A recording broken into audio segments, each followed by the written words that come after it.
যে বিষয়টা নিয়ে কথা বলছি সেটা অত্যন্ত দুঃখজনক এবং কষ্টকর ব্যাপার। আমাদের লক্ষ্যচ্যুত হচ্ছে কিনা, আমাদের বিবেকটা হারিয়ে ফেলছে কিনা, এমন ঘটনা যেটা অনাকাঙ্ক্ষিত এবং আমরা এটা কখনোই আশা করি না। যেটা বিচারপতি জনাব শামসুদ্দিন চৌধুরী মানিকের প্রতি যেটা ঘটছে, আসলে আমরা এরকম চাই না।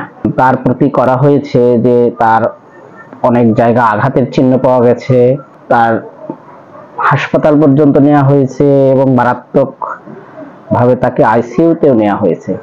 আসলে ব্যাপারটা খুবই কষ্টকর এবং দুঃখজনক। তার প্রতি যে অমানবিক আচরণ করা হয়েছে, এটা আমি ব্যক্তিগতভাবে এটা নিন্দা করি এবং পাশাপাশি সে যদি অভিযুক্ত হয়ে তার প্রতি সে যদি অপরাধী হিসেবে প্রমাণিত হয়, তার বিচারের দাবি জানাই। এটা বিশাল অমানবিক একটি কাজ এবং বিচারকে প্রশ্নবিদ্ধ করা। যার বয়স এখন প্রায় ৮০ ছুঁই, তিনি যদি তার বিগত অপকর্মর না করতেন, তিনি এই মুহূর্তে আমাদের অনেক শ্রদ্ধার পাত্র থাকতেন। গেটে যে ধরনের আচরণ করা হয়েছে, আসলে এটা অমানবিক। আমরা এটার নিন্দা জানাই। আমরা সেই দিনে জেল গেটে যে ঘটনাটি ঘটেছে, সেই ভিডিওটা দেখে আসলে সেটা কতটা অমানবিক এবং আইন শৃঙ্খলা রক্ষাকারী বাহিনীর আগেই উচিত ছিল যে আরো প্রোটেকশন দেয়া, যে যাতে এই ধরনের অনাকাঙ্ক্ষিত ঘটনা না ঘটে। চলুন আমরা সেই ভিডিওটি দেখে আসি।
Fashi,